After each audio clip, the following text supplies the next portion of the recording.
The sun was collapsing toward the rim of the earth, bleeding its last gold into the wide plains. Heat shimmered off the tall grass, and the air carried that uncanny stillness that comes before a change, as though the land itself was holding its breath. Elias Boone stood on the porch of his cabin, boots braced on warp boards, his eyes resting on the horizon but not seeing it. His days often ended this way, still silent, the weight of unspoken years sitting heavy on his shoulders. The wind tugged at his black shirt, rattled the eaves, but inside him all was stone, the kind of silence that comes when a man has lived too long, without company. A sound broke the hush, a knock, fragile yet steady. Elias's head lifted. Few dared travel this far out, especially near sundown. His hand brushed instinctively to the revolver at his hip before loosening again. Whoever it was had not forced the door, but knocked, like a plea rather than a threat. When he opened it, the fading light fell on her. She stood swaying slightly, breath shallow. Her long dark hair caught by the evening wind, so it streamed behind her like a banner. Her dress, a soft green with intricate patterns stitched at its hem, was cinched with a leather belt that had seen better years. A strip of cloth bound her forearm, and beneath the hastily tied fabric, a stain of blood seeped through. Her earrings caught the last light and trembled, as though echoing the tremor of her body. Her voice came low but unflinching. "I am injured. Can you give me shelter one night?" Elias's silence stretched. In town he had heard whispers about women like her, Ayana, they might call her, though he did not yet know her name. A native woman, proud yet scorned, too often branded as trouble by those who did not understand her. His late father's voice stirred like an old ghost. "Don't invite storms beneath your roof." Yet before him she stood, not storm, but wounded traveler, her eyes dark with pain, yet alight with a dignity he could not turn from. For an instant he considered closing the door. He imagined the gossip, the sharp-edged words waiting in the mouths of townsfolk if they learned. He imagined how swiftly a man's reputation could be turned into dust. She shifted on her feet, mistaking his pause for refusal, and in that flicker he saw the faint collapse of her shoulders, the cruel familiarity of rejection etched into her stance.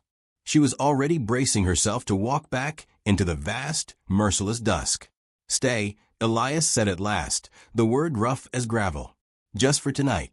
The threshold was crossed with hesitation, as though her step inside was a leap into something neither could name. Elias closed the door behind her, shutting out the wind and the dying sun. The cabin smelled of pine and smoke, its walls darkened with age, its hearth a weak glow waiting to be stoked. She moved carefully, keeping her distance, yet her presence filled the space, altering its air as surely as if the world itself had shifted. He fetched water, a basin, strips of cloth. She offered her arm without a word, her gaze steady on him while his rough hands unwrapped the bloodied bandage. He expected her to flinch, but she held still, a quiet endurance in every line of her face. His touch was gentle, though he hardly understood why. He had never been known for softness. When he pressed a clean cloth to her wound, her breath shivered out, not of fear, but of the strange relief of being tended to. Their silence spoke more than words. Each movement, each glance another small bridge built across a gulf neither admitted aloud. The fire rose under his care, painting her profile in flickering amber, casting long shadows against the walls. She watched the flames, and he watched her watching, noting the way pain had sharpened her into resilience rather than broken her. He wondered how many times she had stood at doors and been turned away. He wondered why it felt, in this moment, like she had always been meant to arrive at his. The night deepened. Outside, coyotes cried, their voices thin against the sweep of prairie darkness. Inside, the crackle of fire seemed almost intimate, a heartbeat of wood and flame filling the silence between them. She shifted the blanket he had given her, the green fabric of her dress glowing faintly in the firelight, and for the first time her eyes softened toward him, not as a beggar to a keeper, but as one soul recognizing another. Elias knew, by morning there would be whispers. Someone always saw, always spoke. But for now, in the hush of the cabin, with her presence steady as the flame, he let the thought fade. She was here, wounded yet unbowed, and for one night at least, that was enough. At the window, she lingered before sleep, her gaze drawn to the horizon where the last stars kindled above the black plains. Elias stood a step behind, saying nothing, the fire casting his shadow long beside hers. Between them hung questions unasked, answers unformed, but in their silence was the fragile weight of possibility, a moment balanced on the edge of dawn that neither dared disturb. The storm began before dawn, rolling across the plains with a voice like iron chains dragged through the heavens. Rain struck the cabin roof in wild bursts, the boards groaning under the wind's assault. Elias Boone fed the fire higher, though the flames leaned and snapped as if resisting the storm's intrusion. Ayanna sat wrapped in the wool blanket he had offered the night before, her hair damp from where the leaking roof had dripped. She held her wounded arm close, her posture straight, her eyes luminous in the half-light. The storm carried with it an intimacy Elias could neither name nor resist. Each crack of thunder seemed to erase the world beyond the cabin walls, leaving only the two of them suspended in the fragile glow of firelight. She broke the silence first, her voice low, softened by fatigue, but steady with truth.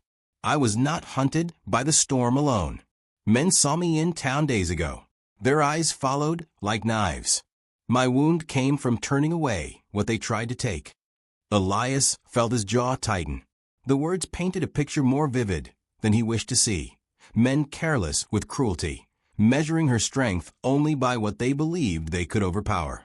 He searched her face for signs of fear, but found only a weariness honed into resilience. I've carried shame for years, she said, her gaze fixed on the flames. Not for who I am, but for how others see me. You've felt it too, haven't you? The weight of others' judgment, like a rope around your chest. Elias's breath slowed, as though she had reached into his guarded silence and named it. He had buried such truths beneath years of work and solitude, but hearing them spoken, he could not deny them. I've lived as though the world owed me nothing but suspicion, he murmured. So I gave nothing back. Easier that way. Until now. His voice faltered, as if unused to sharing such admission aloud. Her eyes flicked toward him then, and for the first time her guardedness softened into recognition, as though she saw the locked cabin within his chest creak open just enough to reveal its emptiness. That recognition was not romance, not yet, but a thread of connection spun between two people long accustomed to walking alone. The storm raged until morning, and with it came another sound. Bootsteps outside, deliberate and heavy against the softened earth. Elias rose in an instant, rifle in hand, his body taut with readiness. Ayanna remained still, but her eyes sharpened, like a hawk bracing against the wind. The door shuddered under fists that beat against it. A rough voice snarled from the other side. Boone, word is you're keeping company not fit for decent men. Open up and hand her over before this turns ugly. Elias's grip tightened on the rifle, every instinct urging him to meet force with force. But before he could move, Ayanna's hand touched his arm, light but steady enough to halt him.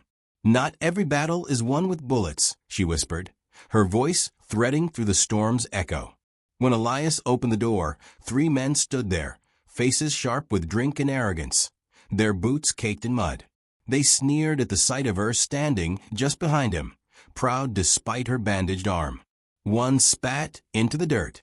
She doesn't belong here, and neither do you if you think you can cross us. Elias leveled his gaze at them, calm yet unyielding. She asked for shelter. I gave it. That's the beginning and end of it. The men laughed, but there was unease beneath it. Something in Elias's voice carried the quiet steel of a man who would not bend, and something in Ayanna's presence, her unbroken dignity despite their jeers, unnerved them more than they cared to admit. Their threats trailed into mutters before they turned away, boots squelching back through the mud. When the door shut, the cabin filled with a silence more powerful than the storm. Elias set down the rifle, his hands trembling not from fear, but from the weight of what had just shifted inside him. He turned toward her. I didn't keep you because of pity, he said quietly. I kept you because you are stronger than I've ever been, and I wanted to see what that strength might teach me. Her eyes filled, though she blinked the tears back, unwilling to let them fall. With her uninjured hand she reached for his, a touch as light as breath, but carrying all the trust she had withheld until now.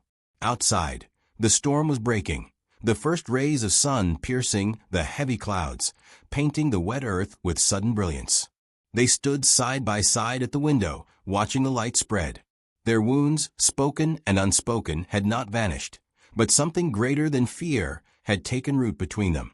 Neither named it, neither rushed it. But in the hush of that fragile morning, possibility itself felt like a living thing, rising with the sun.